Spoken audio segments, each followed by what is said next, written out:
da mídia e de todos que passavam ali para a violência policial cometida com o apoio do governo, que a gente sabe que o governo russo não é lá muito democrata, né? Então, essa é a performance. Vamos para a instalação. Quanto tempo eu tenho aí? Só para eu me programar. Quanto tempo eu tenho? 20 minutos. Show. O que é a instalação? A instalação, ela ocorre quando o artista monta a sua obra num espaço e o espaço passa a fazer parte da obra. Deixa eu explicar melhor. Chegou um determinado momento da história da arte que alguns artistas começaram a se incomodar com essa coisa contemplativa da arte. Porque, de uma maneira geral, a maior parte das obras de arte, elas são visuais, elas são contemplativas. Então, eu vou ao museu e tem uma obra na parede e eu fico olhando. Tem uma escultura e eu fico olhando. Eu não posso nem tocar na escultura, eu não posso nem tocar na tela. Então, só a minha visão é estimulada. E alguns artistas começaram a romper com isso, a se incomodar com esse aspecto meramente contemplativo da arte e a buscar obras plurissensoriais ou multissensoriais. Ou seja, alguns artistas queriam obras que estimulassem mais de um sentido do espectador. Queriam obras que exigissem a participação do público. Então, numa instalação, eu não vou a uma sala para ficar olhando uma obra.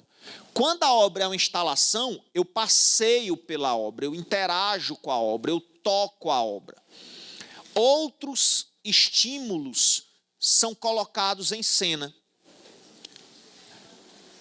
A instalação é uma modalidade artística que lança a obra no espaço com o auxílio de materiais muito variados, na tentativa de construir um certo ambiente ou cena, cujo movimento é dado pela relação entre os objetos, construções, o ponto de vista e o corpo do observador. Para a apreensão da obra é preciso percorrê-la, passar entre suas dobras e aberturas, ou simplesmente caminhar pelas veredas e trilhas que ela constrói, por meio da disposição das peças, cores e objetos. Então, uma instalação, você interage com ela. Numa instalação, você percorre a obra, né? Você vai ter uma relação com a obra diferente. Há instalações que têm, por exemplo, câmeras de vídeo, que têm televisões, que têm sons. Há instalações... Eu fui uma vez para uma que era uma piscina. Se você quisesse, você podia vestir uma roupa de banho lá e entrar na piscina para usar a obra. Porque no piso da piscina havia algumas letras e algumas coisas. Eu fui noutra que você entrava, era um ambiente completamente escuro, e aí tinha uns puffs, aí você deitava nesse puff, e no teto ficava passando um vídeo artístico. Né? Eu fui noutra que o cara criou vários ambientes pelo museu, e você ia passando, e num era terra, e você pisava com cacos de vidro, na outra eram sabe aquelas... umas cordas de nylon caindo do teto, e a gente passava por dentro das cordas, enfim. Né? Olha essa. Essa é uma das instalações mais famosas da história da arte. Um dos precursores no trabalho com instalação foi o brasileiro Hélio Oiticica. E o Hélio Oiticica fez essa instalação chamada Tropicália. É a obra que dá nome ao movimento tropicalismo. O que é a Tropicália? Ele recriou no museu uma microfavela. Ele andava muito pela Mangueira, ele convivia muito com os sambistas, o pessoal do Morro da Mangueira. Inclusive, foi amigo de um criminoso conhecido, que foi depois morto pela polícia numa troca de tiros. É dele uma frase que estampou uma espécie de bandeira, né? Seja marginal, seja herói. E aí ele recriou no ambiente do museu uma espécie de favelinha. Terra, areia, pedra, árvores, lembrando a natureza tropical, e esses cubículos, né, feitos de madeira e tecido. Claro, é tudo limpo, é tudo estéril. E essa é uma das reflexões. Quando se fala em favela, muita gente traz logo uma carga negativa muito grande para esse termo. O termo favela, para a maioria das pessoas que nunca chegaram nem perto de uma, lembra sujeira, lembra doença, lembra violência sobretudo. E aí ele cria uma espécie de favela limpa, esterilizada, para trazer, aí claro, é uma interpretação que eu faço, essa reflexão de que essa carga negativa que as pessoas associam à favela, não é pela favela em si, é a miséria, a pobreza, é a indignidade que traz. O Oswald de Andrade, lá em 1922, num manifesto, no manifesto, ele dizia que os casebres da favela sobre o céu cabralino são fatos estéticos. Hoje já se reconhece mais isso. Vários filmes internacionais, quando vêm rodar no Rio de Janeiro, começam a tomada com a vista aérea da Rocinha. E é bonito. Então, é o que faz o Hélio Oiticica. E no final da trilha, depois se você percorrer essas veredas todas, tinha um aparelho de TV desligado, mas eu não sei se vocês têm lembrança das televisões antigas. Nas televisões antigas, o primeiro canal, ele não sintonizava nada, então ficava só a chiadeira. E era isso que ele fazia. No final tinha a televisão só com a chiadeira, para retratar o contraste entre esse ambiente e o elemento tecnológico. Para Hélio Oiticica, a arte era uma opção de vida contra toda e qualquer forma de opressão social, intelectual, estética, política. Inventor teórico, refletiu e interrogou a brasilidade e a universalidade da arte, sempre inconformista e indiferente à moda. Ao romper com o objeto arte como coisa destinada à visualidade, ele busca o tato, o movimento, ele repõe a sensibilidade recalcada pelo tecnicismo do movimento concreto. Cor, estruturas, palavras, fotos, dança, corpo definem a obra. A participação física é o centro e o interlocutor do acontecimento arte. O conceito de visão envolve todo o corpo. Então, o público agora é convidado a participar da obra. Quando vocês forem fazer as questões, há várias questões do Enem que trabalham isso. Várias questões do Enem já caíram cobrando obras que têm esta visão de que o público é convidado a participar e interagir com a obra. A obra só se realiza plenamente, portanto, quando o público participa e interage com ela. E aí nós temos também o neodadaísmo. Lembra do dadaísmo? Lembra que a principal técnica do dadaísmo era o ready-made, né? O artista pegava um objeto qualquer, retirava do seu contexto de uso, levava para o museu, atribuindo a ele um valor estético. Isso abriu uma série de possibilidades. Alguns artistas continuaram a fazer simplesmente isso, um neodadaísmo. Então, o Marcel Deschamps fez o urinol, o Marcel Deschamps fez a roda com a cadeira. Em 2011, um artista inglês chamado Daniel Eatock fez uma exposição só com ready-mades. Se você lembrar da aula sobre dadaísmo, eu disse o seguinte aqui.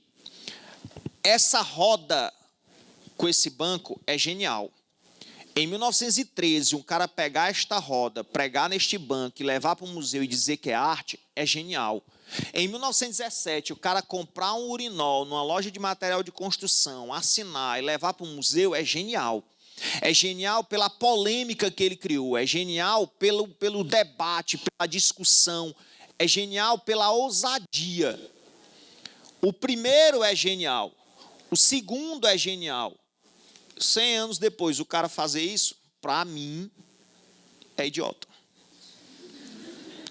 Depois de tudo que a arte viveu, depois de todos os caminhos que foram percorridos, o cara simplesmente pegar um guarda-chuva e pregar num regador, fazendo um ready-made, como o que o Marcel Deschamps fez 100 anos atrás, eu não vejo graça, eu não vejo sentido. Mas ok, quem sou eu no jogo do bicho, né? Há quem goste, há quem vá ver, saia de casa para ver, há quem paga o ingresso para entrar no museu e ver os ready-mades do Daniel Eatock. Eu não sairia de casa para ver isso. Né?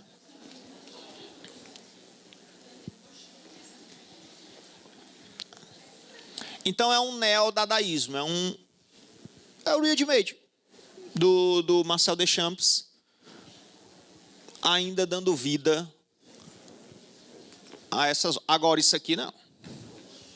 Olha isso aqui. Reconhece essa cena? É aquela fotografia do Pollock pintando. Só que o artista refez a fotografia do Pollock pintando com chocolate. O cara pegou chocolate e refez aquela fotografia famosa, clássica, do Pollock. O cara pegou geleia e pasta de amendoim e fez a Mona Lisa. Ah, isso aqui eu acho massa.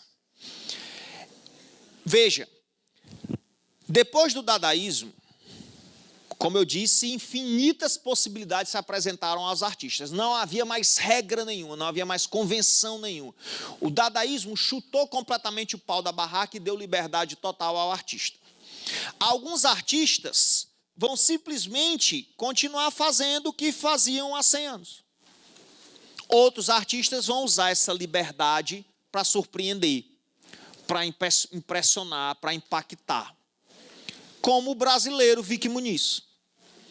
Olha essa obra. O Vicky Muniz recriou aí uma pintura clássica, neoclássica, do Jacques Louis David, A Morte de Mahat. Só que ele recriou com lixo. Imagina o tamanho dessa obra. Se você prestar atenção, o contorno do corpo do personagem é dado por tampa de garrafa, por garrafa PET, por chinela havaiana, sapato velho. Então, tu imagina o tamanho disso aqui. Ele faz isso num tamanho monumental, ele vai montando a obra e depois sobe numa grua e bate uma fotografia aérea. Obviamente que essas obras do Vicky Muniz não podem circular o mundo rodando de museu em museu.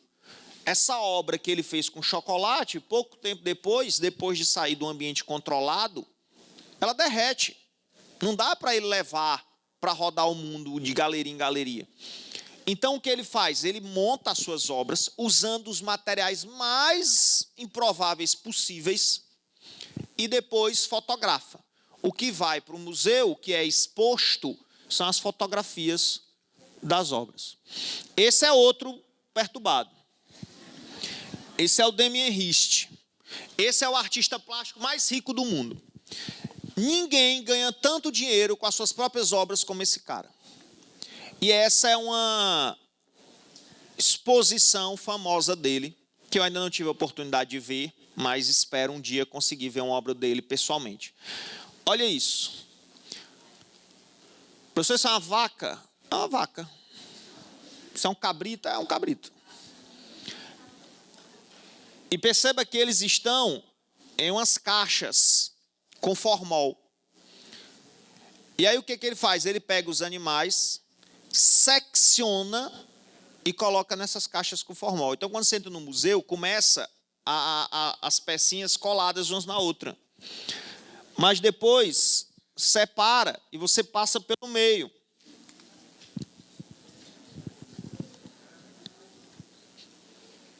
Ó, aquele cabritinho ali, ó. Depois as caixinhas são separadas. E aí você vê o interior do animal que foi seccionado, conservado nessa caixa de formol. Olha isso.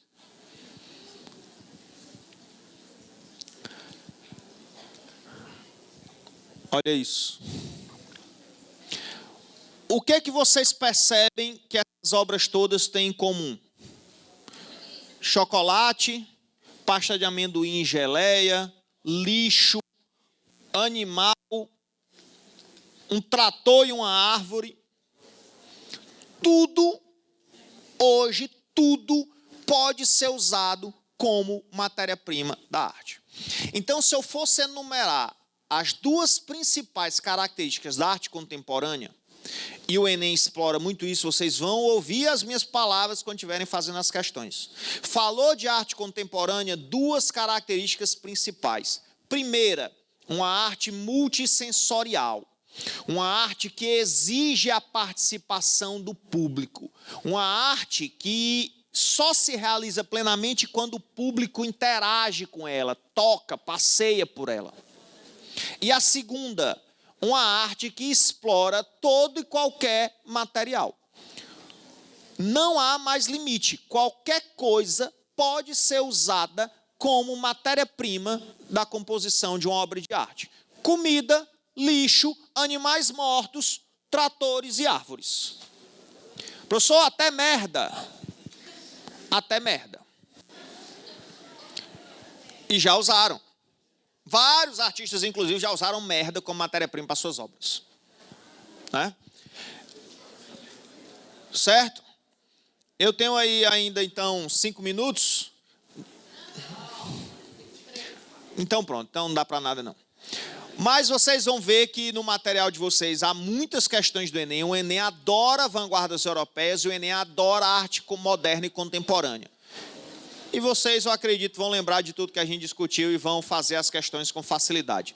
Tchau, tchau, boas férias, comportem-se, juízo.